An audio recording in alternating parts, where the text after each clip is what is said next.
Já estamos de volta com o Direito e Cidadania no programa desta semana, tratando sobre delação premiada. Chegamos ao segundo bloco do nosso programa e agora as perguntas dos universitários do curso de Direito. Quem vai iniciar as perguntas, fique à vontade. Boa noite a todos. Eu sou o Guilherme, estudante de Direito da FATEP. E, como foi bem abordado por todos aqui, a delação premiada é um mecanismo que vem a ajudar a ação do Estado visando a segurança social. Bem, pelo que foi visto, algumas áreas de crimes, pode-se dizer assim, a delação premiada tem uma maior efetivação, como foi o caso citado das operações de lavagem de dinheiro, mas já não tem tanta essa efetividade no caso do tráfico de drogas. Eu gostaria de saber se há algum mecanismo que possa fazer com que a delação premiada seja efetiva nos vários âmbitos criminais. Doutor Jurandir. Bom, considere que a decisão de um coautor, de um cúmplice, de um participante de uma organização criminosa, qualquer que seja, de romper com a organização e passar a colaborar com a autoridade pública, esta decisão passa por uma aferição do risco pessoal, do risco de vida. Como explicaram os colegas de debate, não é? Crimes como tráfico de entorpecente, em que impera uma violência crua, uma violência sem limite, o delator, aquele que possa pensar na delação, terá certeza de que ele pagará com a vida e seus familiares do mesmo modo. Então, não é justo que o Estado, que não pode lhe dar proteção, exija dele, colaborador, delator, não é, um preço tão alto para descobrir o crime. Seria muito mais significativo preservar a vida dele, não é, do que descobrir o crime. São bens jurídicos mais valiosos à vida do próprio criminoso do que uma delação que, porventura, ele fizesse. Há determinados procedimentos legais que se operam com maior eficiência em determinados patamares. Por exemplo, a Operação Lava Jato, ali é um patamar mais alto, embora o prejuízo para a nação tenha sido de grande monta, não é? Mas não se vê a probabilidade de riscos pessoais. E porque em havendo risco pessoal, dificilmente, pelo menos aqui no Brasil, em que o Estado não tem condições concretas de dar segurança, é diferente de estados ricos como os Estados Unidos, com tecnologia de ponta, Alemanha, Inglaterra, França, que podem mudar até a fisionomia da pessoa, lhe dar uma nova identidade que ninguém vai conhecer.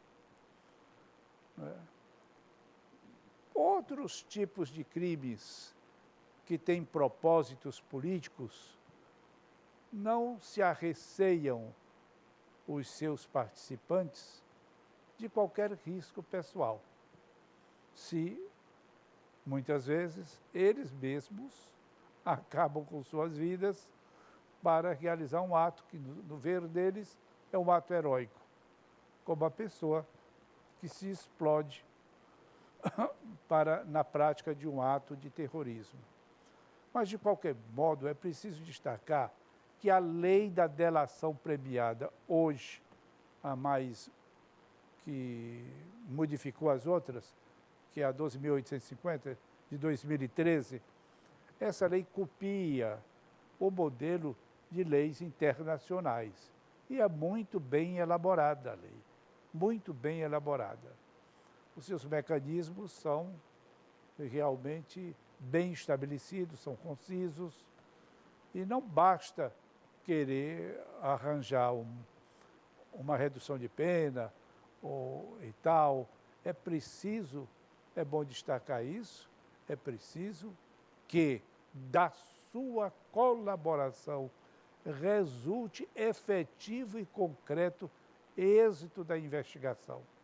No passado, eu tenho 52 anos de advocacia, já a delação premiada, essas leis, elas trazem um progresso na investigação. Como é que um delegado, no passado, não é, descobriu um crime, pegava o ladrão, ou coisa, era batendo nele. Saco plástico. Saco plástico. Bom, saco plástico já foi mais moderno. O sujeito batia, tinha delinquentes que se gabavam de resistir a uma pancadaria incomum. E a pancadaria no preso, longe de causar sofrimento no detido, naquele que é torturado, digamos, desmantela a integridade moral e intelectual de quem bate. Um delegado de polícia se acaba, se destrói, se habitua a bater. Mas era o que acontecia, e ainda hoje acontece em casos, não é tão, mas ainda acontece. Agentes de polícia, detetives, é o bater de cacete, é bater com a mão, todo tipo de tortura. Mas, na medida em que o policial assim age, ele deixa de ser um policial e passa a ser um delinquente sem consciência moral e capaz de qualquer delito. Vamos para mais uma indagação, seu nome e a faculdade, por favor. Boa noite. Augusto César, aluno da FATEP. Doutor Nazareno, o senhor explicou de forma bem didática quando o senhor disse que o agente, ao invés de ser condenado por 9 anos, poderá ter sua pena reduzida para 3. Ou 6. Ou 6, né? No caso de 3 anos, como exemplo. Nesse sentido, ele, em tese, não cumpriria a pena no regime fechado inicialmente, né? No caso dos 9 anos, e no caso dos 3, iniciaria a pena no regime aberto, a casa de albergado. Doutor Nazareno, na sua opinião, esse prêmio da delação não seria alto demais, tendo em vista que o delator, na verdade, não é um herói, é um criminoso? Não seria alto demais? A gente tem que ver a posição de quem está querendo aquele benefício. A posição dele, a posição do observador, a posição do Estado, cada um tem uma posição diferente, sendo no mesmo caso, mas são posições diferentes. E eu digo a você o seguinte, o preço, como falou o doutor Jurandir Porto, que um delator desse, mesmo ganhando a premiação dele, pode ser muito caro, pode ser a vida dele, dos familiares dele, pode ser a intranquilidade dele, ninguém entrega aos outros, não. Olha, o que é que existe inicialmente? Vamos ver aqui, o que é que existe inicialmente para a consecução do crime? Várias pessoas se reuniram com uniformidade de propósitos, com planejamento operacional, com definição de tarefas e avançaram. Todos reunidos num verdadeiro condomínio de vontade para a consecução do mal. Depois que acontece, que é descoberto parcialmente, as pessoas querem livrar. É aquela história, aquela velha história que a gente ouve há muito tempo na televisão. A casa caiu. A casa caiu, agora quem quiser que se livre. Uma das formas de se livrar, porque não vai pensar que a delação, mesmo que seja vontade, não existe sem a vontade do delator. Ele não pode ser obrigado a fazer isso. É a vontade do delator. Mas não vai pensar que ele está fazendo isso por arrependimento, por amor ao próximo. Não é nada disso, não. Ele está fazendo em vantagem para ele. Se é de eu passar 9 anos preso, junto com meus colegas ficam lá sozinhos, eu vou passar só 3 ou 4 e acabou essa história. Você está entendendo? Então, o que é que, para romper isso aí, é uma dificuldade muito grande. E ninguém vai romper isso aí e ficar no outro dia na varanda da casa dele de peito aberto, não. Ele corre risco. Então, eu não posso dizer a você, porque você está, como observador, de um ponto vendo, obtendo uma certa visibilidade do problema. Mas o outro que está no outro ponto já tem uma outra visibilidade. Eu posso dizer, então, que é um instrumento, é um negócio jurídico, é a troca, eu te dou isso aqui, tu me dá isso aqui, é um negócio jurídico, passou a ser. Eu te dou isso aqui, tu me dá isso aqui. Vamos fazer o negócio? Vamos. Bem, é uma troca. E todos os negócios têm um risco. Às vezes tem um risco maior, tem um risco menor, tem um risco maior para determinada parte, um risco menor, e assim vice-versa. Estando eles envolvidos, estando eles prestes a sofrer uma pena privativa de liberdade muito grande, ele se arrisca. E aquele negócio, pode ter na sua consciência o seguinte: toda vida que existe duas situações em que todas as duas são ruins, você escolhe ou deve escolher pelo menos a menos ruim. E a menos ruim, parecendo para aquela pessoa que se propôs a fazer a delação e recebeu o prêmio em consequência daquilo, naquele momento, avaliado pelo seu advogado, avaliado por ele, às vezes os familiares estão envolvidos também nessa avaliação, decide-se por ela, vai em frente. O Estado tem a sua parcela, o delinquente tem a sua parcela e aquelas pessoas também vão ter as suas parcelas. O Estado vai sair ganhando, porque vai o quê? Vai exterminar. O Lava Jato, como está sendo aqui, a doutora Irane acabou de fazer referência a essa operação, que deu uma ênfase muito grande à delação premiada. Esse Lava Jato foi um marco muito importante no Brasil. E graças a esse Lava Jato, essa operação, muito dinheiro do que estava perdido foi repatriado, voltou aos cofres do Estado brasileiro. Eu não sei se ainda estão lá, ou se já deram outro destino também, mas que inicialmente voltou aos cofres, voltou. Para ressaltar, aproveitando o gancho aqui do doutor Nazareno, é o seguinte: quando ele veio a receber esse benefício, né, que seria, digamos que ele pega uma redução de pena para 3 anos, atentar que o Estado também teve um benefício até muito maior do que concedeu para ele. Porque imagine alguém que é preso, digamos, vamos citar a Operação Lava Jato, o chefe do almoxarifado, que recebeu de propina 10 milhões, tá? Aí ele se propõe, vai pegar uma pena reduzida, tá? Mas ele entregou o esquema de quem pegou 1 bi, 2 bi, 3 bi. Então, para o Estado, foi muito mais vantajoso do que para ele. Então, não é a questão de dizer, mas ele vai ficar impune. Mas o que ele entregou para o Estado, digamos, comparando que ele começou com o chefe do almoxarifado, tinha recebido 10 milhões. Se ele aceitar uma delação premiada, ele vai entregar quem recebeu 1 bi. E ainda tem a vantagem de exterminar o crime, de Entendeu? desmantelar uma organização criminosa. O Estado está obtendo uma vantagem também à altura da que ele está fornecendo. Então, tem essa equiparação, as coisas estão equiparadas. É um negócio. Só quero esclarecer também, para que não se leve uma impressão airosa, exageradamente, dessa lei da colaboração premiada, é que ela envolve aquela filosofia de os fins justificam os meios. Do ponto de vista abstrato, transcendental, moral, ela tem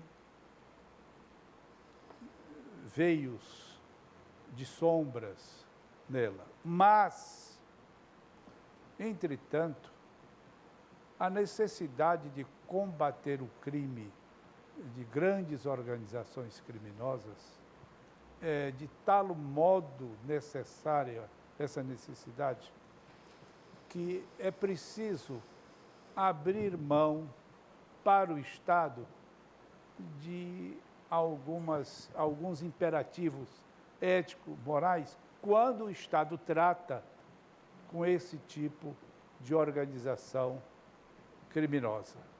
Mas é mais ou menos a filosofia dos fins justificam os meios. E insisto em dizer que isso nós estamos vendo, o país todo está vendo, está assistindo, por isso é que trouxemos esse tema aqui para debater, não é?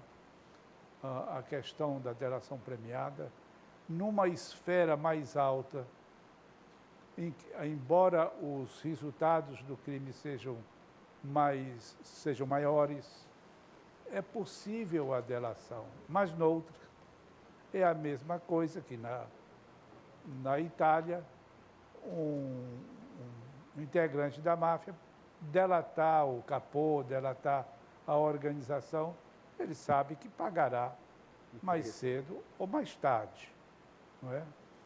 Mas é preciso, digamos, ter uma certa tolerância, uma tolerância ética, uma tolerância moral com o próprio Estado, quando for necessário obter um resultado mais vantajoso para a sociedade como um todo.